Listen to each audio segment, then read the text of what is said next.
Hello বন্ধুরা, তোমরা সকলে কেমন আছো? আশা করছি ভালো আছো, সুস্থ আছো। আমিও অনেক ভালো আছি। আজকে সুমির স্কুল আছে, আর ওই জন্য সুমিকে ওই সিদ্ধ ভাত বসিয়ে দিয়েছি। সুমি ওটাই বলেছে খাবে, তো আমি এক্ষুনি বসিয়ে তারপরে ঘরে আসলাম। আর তোমরা স্কিপ করো না, পুরো ভিডিওটা দেখো। আর যদি ভিডিওটা ভালো লাগে তাহলে একটা লাইক কমেন্ট শেয়ার করে দিও।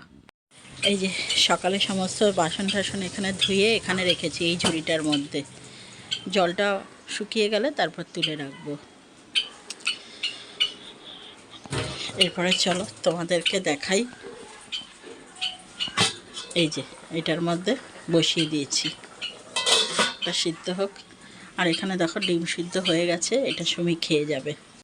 সুমি গেছে স্নানে, তো এই ফাঁকে আমি কি করব, ওই জন্য ঘরদোর সমস্ত মুছে নিলাম।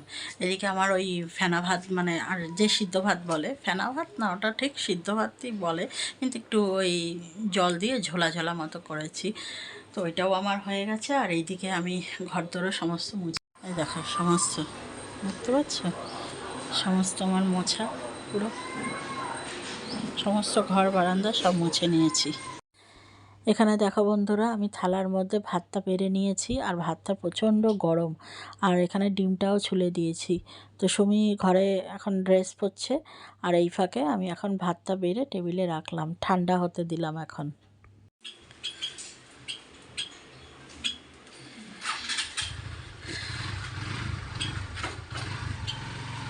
টাটা। এই যে আজকে প্রজেক্টটা দেওয়ার কথা ছিল, কালকে আর করেই উঠতে পারলো না। কি অবস্থা দেখো, সব এখানে ফেলে রেখে চলে গেছে। এখন এগুলোকে আবার আমার গুছিয়ে রাখতে হবে। এই যে চিরুনি পড়ে রয়েছে, এই যে এইটা ভাঁজ করতে হবে। কি অবস্থা। সুমির বাবা সুমিকে দিয়ে এসে একদম পরিয়ে তারপরে আসবে, কারণ একটা পড়ানো আছে। আর এই ফাঁকে আমি যে ওয়াশিং মেশিনে জামা কাপড়গুলো কাচতে দিয়েছি, ওগুলো কেচে ধুয়ে নেব। আর এদিকে ফ্রিজে ইলিশ মাছ রয়েছে, ওটাকে বার করে রাখি। ওটা পুরো গোটা রয়েছে, তো ওটাকে কাটতে হবে, তো ওই জন্য এখন বের করে নিই।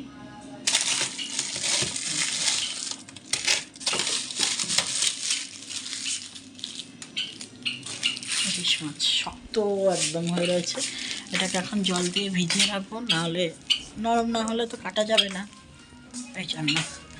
আর যে বাসনগুলো বেরিয়েছে, এই যে বাসনগুলো বেরিয়েছে, এগুলোকে এখন মেজে ঘষে তুলে রাখতে হবে, নাহলে একবারে বেশি বাসন পড়ে গেলে না খুব অসুবিধা হয়। তো চলো এই কাজগুলো এখন করে ফেলি। আর জামা কাপড়গুলোও কেচে ধুয়ে মেলে দিই, রোদ থাকতে থাকতে শুকিয়েও যাবে, আর নিজেও স্নান করে একদম পরিষ্কার হয়ে নিই। এই যে স্নান করে চলে আসলাম, স্নান করে একদম শ্যাম্পু ট্যাম্পু করে চলে আসলাম। কত দিন থেকে শ্যাম্পু করব করব, চুলটা আঠা হয়ে গেছিলো পুরো, জানো তো। তো এইমাত্র শ্যাম্পু ট্যাম্পু করে আসলাম, আর যে কটা জামা কাপড় ছিল সব কটা কেচে ধুয়ে মেলে দিয়েছি। এখন রান্না শুরু করব। আমাদের এখন বাজার নিয়ে আসলো, আর বাজারে হলো এই যে এনেছে এঁচড়। এই মানে গরম এখনও পড়েনি, তাও এঁচড়টা নিয়ে এসছে। যাই হোক, আর এখানে এনেছে চিচিঙ্গা, আর এখানে রয়েছে আদা, এখানে রয়েছে গাজর আর কাঁচকলা, আর এখানে হলো কলমি শাক কেটে এনেছে আজকে। সাধারণত কেটে বিক্রি হয় না কলমি শাক, তো আজকে দেখছি কেটে এনেছে, মানে কাটা বিক্রি হচ্ছিল। আর এখানে রয়েছে বিট, এগুলো সব খুলে খুলে দেখালাম না। এখানে রয়েছে হলো রাঙা আলু, এই যে। ব্যাস, এই হচ্ছে আজকের বাজার। আর মাছও এনেছে। কি মাছ এনেছে বলো তো? ও, বেলে মাছ এনেছে, ওটা তো আজকে হবে না, আজকে হবে ইলিশ মাছ। আর এনেছে চিংড়ি মাছ, যেহেতু সুমি সব রকম মাছ খেতে চায় না, না, ওই জন্য চিংড়ি মাছ নিয়ে এসছে। এই হলো মাছের খবর। এখানে দেখো ইলিশ মাছটা কাটা হয়ে গেছে, এখনও ধোয়া হয়নি, শুধু কেটে এখানে রাখা রয়েছে। আর হচ্ছে এখানে দেখো কলমি শাকটা এখন বার করে আমি ধুয়ে নিলাম। আর আজকে কলমি শাকটা এই তোমার রসুন দিয়ে হবে, ওই জন্য তেলও দিয়ে দিয়েছি, তেলটা গরম হচ্ছে। আর এইদিকে দেখো ভাতও বসিয়ে দিয়েছি, তো তেলটা গরম হলে আমি রসুন ফোড়নটা দেব। এদিকে কথা বলতে বলতে দেখো আমার হয়েও গেছে, তেলটা গরম, রসুন আর কাঁচা লঙ্কা আমি ফোড়নে দিলাম। তো এটা একটু নাড়াচাড়া করে নিয়ে তারপরে আমি শাকটা ঢেলে দেবো। তো চলো এখন আমি শাকটা ঢেলে দিচ্ছি, ঢেলে তারপরে কলমি শাকটা রান্না করবো। আর কলমি শাক কিন্তু খাওয়াও ভালো আর খেতেও খুব টেস্টি। দেখো বন্ধুরা, আমার কলমি শাকটা রান্না হয়ে গেছে আর মাছটাকেও আমার খুব ভালোভাবে ধোয়া হয়ে গেছে। এখন শুধু নুন আর হলুদ মাছটার গায়ে লাগিয়ে রাখছি। আর এই দেখো বেগুনও কেটে রেখেছি, কেটে ধোয়া হয়ে গেছে, নুন আর হলুদ আমার দেওয়া হয়ে গেছে। আর এখন আমি মাছটাকে ভেজে নেব, ওই জন্য তেলের মধ্যে একটুখানি নুন দিয়ে দিচ্ছি যাতে মাছটা না গায়ে লেগে যায়। আর এদিকে দেখো জল ছিল খুন্তির মধ্যে, কি অবস্থা, তেল ছিটে ফিটে কি অবস্থা জানো তো। তো যাই হোক, তেলটা এখন আমার গরম হয়ে গেছে, এখন আমি একটা একটা করে মাছ কড়াইয়ের মধ্যে দিয়ে ভেজে নিচ্ছি। আজকে বানাবো হলো বেগুন দিয়ে ইলিশ মাছের পাতলা ঝোল। তো এইটাই বেশিরভাগ করি, আর এটা তো ছোট ইলিশ, এটা এইভাবেই করব। কারণ বড় ইলিশ ভাপা ভালো লাগে, কিন্তু ছোট ইলিশ না, ওই বেগুন দিয়ে কালো জিরে ফোড়ন দিয়ে পাতলা ঝোল এটাই ভালো লাগে। তো এইভাবেই করছি। এখন ইলিশ মাছটাকে ভেজে নিচ্ছি। তো দেখতেই পাচ্ছ আমার ভাজা হয়ে গেছে আর বেগুনও ভাজা হয়ে গেছে। এখন শুধু কাঁচা লঙ্কা আমি তেলের মধ্যে দেব, দিয়ে তারপরে রান্নাটা করব। তো দেখতেই পাচ্ছ আমি একটু কালো জিরে দিয়ে দিলাম তেলের মধ্যে। এখন এটা একটু ভাজা ভাজা করে তারপরে আমি একটু জল ঢেলে দেব। জল ঢেলে ঝোলটা বানাবো। ঝোলটা বানাবার জন্য তো জল লাগবেই। তো এখন দেখছো আমি জল দিয়ে দিলাম। তো বেশি জল দিইনি, অল্পই দিয়েছি। আর এখন এর মধ্যে একটুখানি হলুদও দিয়ে দেবো যাতে কালারটা একটু ভালো হয়। তো এই ব্যাস, ইলিশ মাছ তো বেশি কিছু লাগে না, এই অল্প একটু হলুদ দেবো, একটু আর তো কিছু দেবো না, ব্যাস এই দিয়েই ঝোলটা বানাবো। তো এখন ঝোলটা ফুটে উঠলেই আমি ইলিশ মাছটা দিয়ে দেবো, দিয়ে তারপরে রান্নাটা করব। তো চলো এখন এটা ফুটুক, ফোটার অপেক্ষায় রয়েছি। আর দেখতেই পাচ্ছ এখন ঝোলটা ফুটে গেছে। এখন বেগুন আর ইলিশ মাছটা আমি একসঙ্গে এর মধ্যে দিয়ে দিলাম। এটা এখন আমি ঢেকে রাখবো যতক্ষণ না ইলিশ মাছটা সিদ্ধ হচ্ছে। তারপর সিদ্ধ হয়ে গেলে নামিয়ে নেব, খুব সহজ।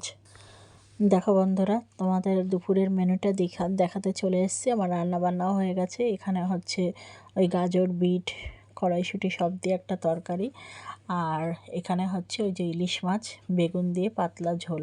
তো পাতলা বলতে খুব একটা পাতলা করিনি, একটু মানে পাতলা করেছি। আর এখানে রয়েছে হলো কলমি শাক ভাজা রসুন দিয়ে, যেটা খেতে খুবই টেস্টি হয়েছিল। আর এখানে কি রয়েছে বলো তো, এখানে রয়েছে ওই যে স্যুপ, যেটা ওর বাবা রোজই খায়। এখন 8টা বেজে গেছে আর আজকে অনেক দিন পর দুপুরবেলা ঘুমালাম। মানে যখন দুপুরবেলা খেয়ে দিয়ে উঠে বাসন টাসন সমস্ত ধুচ্ছিলাম তখনই মানে চোখ ভেঙে আসছিল। যাই হোক, খাওয়া দাওয়া হয়ে যাওয়ার পর তো তারপরে সোজা একদম বিছনায় উঠে পড়েছি, আর বিছনায় উঠে একদম ঘুমিয়েই গেছি। তো এই কিছুক্ষণ আগে উঠলাম, উঠেছি অনেকক্ষণ, তাও কটা হবে, ওই 7টার মতো। তো উঠে এই বসে বসে ফোনই ঘাঁটছিলাম, কারণ যেহেতু সন্ধ্যের পরে সেরকম একটা ভারী কাজ থাকে না। আজকেও সুমির পড়া নেই, তো সুমি আজকেও বলছিল যে চলো মা একটু বাইরে থেকে ঘুরে আসি, কিন্তু কোথায় যাব বলো রোজ রোজ, হ্যাঁ কোথায় যাব, এই জন্য আর বাইরে যাইনি, ঘরেই রয়েছি। আর চাও খাওয়া হয়নি। আর দুপুরবেলা যে বাসনগুলো রেখেছি ওরমই পড়ে রয়েছে, ওগুলোকে এখন তুলবো, তুলে রাতের রান্না আছে, দেখি রাত্রে রান্না কী করি। কারণ যেই সব রান্নাগুলো দুপুরবেলা করেছি ওগুলো তো দুপুরবেলাই হয়ে গেছে, আর রাত্রিবেলার জন্য সেরকম কিছুই নেই। তো দেখি রাত্রে কি বানাই। নিজের জন্য 1 কাপ চা বানিয়ে আনলাম। এই দেখো চা একদম তলায়, কিছু করার নেই, একটু চা খাই, চা খেতেই মন চাইছে, কি করব। আর রাত্রে যে কি করব কি জানি, মানে একজনের আন্দাজ ভাত রয়েছে, একজনের আন্দাজ তরকারি রয়েছে, কি যে করব। সুমি উঠুক ঘুম থেকে, তারপরে জিজ্ঞেস করি সুমি কি খাবে, তারপরে কিছু বানাবো। রাতের খাবার নিয়ে চলে এসেছি। এখানে রাতের খাবারে দেখো কি বানাচ্ছি। এখানে বানাচ্ছি হলো আলু ভাজা। সুমিকে জিজ্ঞেস করেছি যে সুমি তুই কী খাবি, তা সুমি বলল আলু ভাজা করে দাও। আর দুপুরের যে ভাতটা রয়েছে সেটা সুমি আজকে খায়নি বিকালে এসে, যেহেতু ওর টিফিন নাকি নিজের টিফিন তো দেওয়াই হয়েছে, আর বন্ধু নাকি কি খাইয়েছে, যাই হোক সেই কারণে ও এসে আর খায়নি, পেট ভরাই ছিল। তো ওই ভাতটাই ও এখন রাতের খাবার হিসাবে খেয়ে নেবে, ওই জন্য আলু ভাজছি। চলো রাতের খাবার নিয়ে চলে এসেছি। এটা হলো সুমির।